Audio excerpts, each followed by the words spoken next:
ನಮಸ್ಕಾರ. ಈ ದಿನದ ಪ್ರಮುಖ ಮುಖ್ಯಾಂಶ. ಬೆಳಗಾವಿ ಕರಾವಳಿಯಲ್ಲಿ ಮಳೆಯ ಅಬ್ಬರ, ಧಾರಾಕಾರ ಮಳೆಗೆ ತೇಲಿ ಹೋದ ವಾಹನಗಳು. ಮೂತ್ರಪಿಂಡ ಚಿಕಿತ್ಸೆಗೆ ಮತ್ತೊಂದು ಆಸ್ಪತ್ರೆ, ಸಜ್ಜೆಪಾಳ್ಯದಲ್ಲಿ ನೆಪೋ ಯೂರಾಲಜಿ ಸಂಸ್ಥೆಯ ಶಾಖೆ ನಿರ್ಮಾಣಕ್ಕೆ ಕ್ರಮ.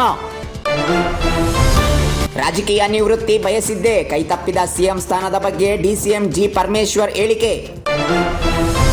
ಇರಾನ್ ಇಸ್ರೇಲ್ ದಾಳಿ ಪ್ರತಿದಾಳಿ, ಇಸ್ರೇಲ್ ಹಡಗುಗಳ ಮೇಲೆ ದಾಳಿ ನಡೆಸುವುದಾಗಿ ಎಚ್ಚರಿಕೆ. ಚಾಲಕನಿಂದ ಕಾರು ಚಾಲನೆ, ಪಾಲಕರಿಗೆ 25,000 ದಂಡ, ಬೆಳಗಾವಿಯ ಚೆನ್ನಮ್ಮ ವೃತ್ತದ ಬಳಿ ಘಟನೆ. ಸಾವಯವ ಗೊಬ್ಬರ ಖರೀದಿ ಹೆಚ್ಚಳ, 11 ಲಕ್ಷ ಟನ್ಗೆ ಜಿಗಿದ ಸಾವಯವ ಗೊಬ್ಬರ ಖರೀದಿ. ಸಕ್ಕರೆ ನಾಡಿನಲ್ಲಿ ಸಂವಿಧಾನ ಭವನ, ಮಂಡ್ಯ ಜಿಲ್ಲಾ ವಕೀಲರ ಪ್ರಸ್ತಾವಕ್ಕೆ ಸರ್ಕಾರ ಅನುಮೋದನೆ. 5.30 ಕೋಟಿ ವಂಚನೆ, ತಂದೆ ಮಗಳ ಸೆರೆ, ವಿವಿಧ ಇಲಾಖೆಗಳಲ್ಲಿ ಉದ್ಯೋಗ ಕೊಡಿಸುವುದಾಗಿ ನಂಬಿಸಿ ಮೋಸ, ಆರ್ಟಿ ನಗರದ ಗಂಗೇನಹಳ್ಳಿಯಲ್ಲಿ ಘಟನೆ.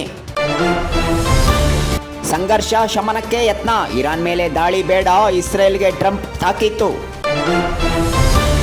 ಶಕ್ತಿಗೆ ಶೀಘ್ರ ಸ್ಮಾರ್ಟ್ ಕಾರ್ಡ್, ಮಹಿಳೆಯರಿಗೆ ಉಚಿತವಾಗಿ ವಿತರಣೆ, 3 ಕೋಟಿ ಕಾರ್ಡ್ ಅಗತ್ಯ ಎಂದು ಭೈರತಿ ಸುರೇಶ್ ಹೇಳಿಕೆ.